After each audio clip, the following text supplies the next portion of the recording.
안녕하세요, 피커TV입니다. 한일 간의 분쟁으로 불매운동이 확산되고 있는 가운데 이러한 영향은 없다고 무시하던 일본이 민감하게 받아들이기 시작하였습니다. 이러한 반면 한국에서는 힘든 이 와중에서도 핵심 기술 개발과 적용을 하였다는데요. 이에 대해 알아보았습니다. 18일 NHK 보도에 따르면 일본 관광청이 한국과의 긴장 상태로 인해 일본 관광에 어떠한 영향을 미치고 있는지 감시하고 있다고 전하였습니다. 히로시 타바타 국장은 개인 관광객에 대한 영향은 제한적이며 한일 분쟁은 일본 관광에 큰 영향을 미치지 않았다고 언급하였는데요. 그러나 타바타 국장은 한국의 분위기로 봐서는 한국 관광객이 일본에 오는 것을 피할 수 있다는 가능성에 대해서는 부정할 수 없다면서 우리는 계속 주목하고 있다라고 하였습니다. 상케이 신문에서는 방한 관광객 소비액 8조엔 달성이 힘들게 됐다며 이유로 한일 관계 악화를 들었습니다. 한국에서 방일 관광객은 올해 1월에서 6월 약 386만 명으로 전년 동기 대비 3.8% 감소하였다는데요.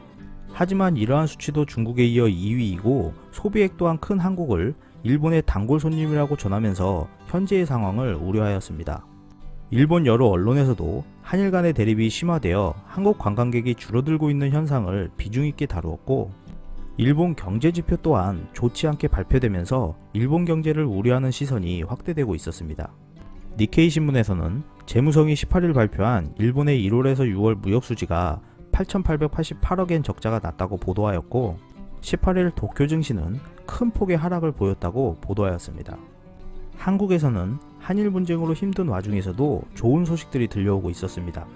18일 삼성전자는 세계 최초로 역대 최고 속도를 구현할 수 있는 12GB LPDDR5 모바일 D램을 양산한다고 밝혔는데요.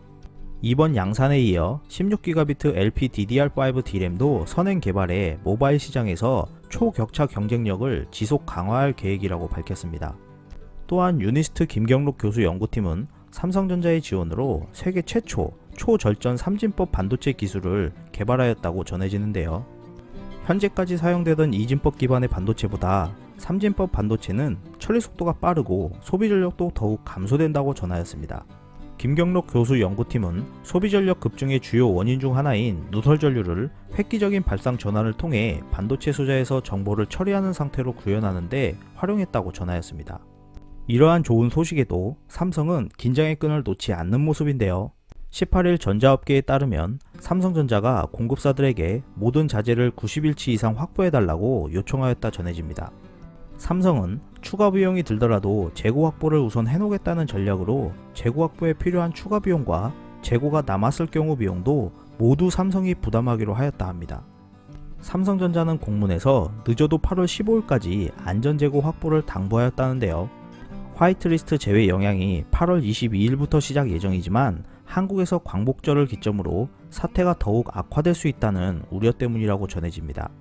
일각에서는 이재용 부회장이 일본에 방문한 이유가 물량 확보가 아닌 일본 협력사들의 양해를 구하러 간 것이다 라는 말이 있는데요. 일본 정부의 정책으로 인해 어쩔 수 없이 다각화를 해야 하고 소재 다각화로 인해 피해가 될 일본 기업을 위로하러 간 것이라는 내용입니다. 일본의 한국 수출 규제 때문에 한일 모두 피해가 발생하고 있는데요. 이러한 위험 요소를 대비하기 위해 고군분투 중이신 우리나라 산업계 애국자 여러분들께 깊은 감사드립니다. 끝까지 시청해주셔서 감사합니다. 유익하셨다면 구독, 좋아요, 공유하기도 꼭 부탁드립니다.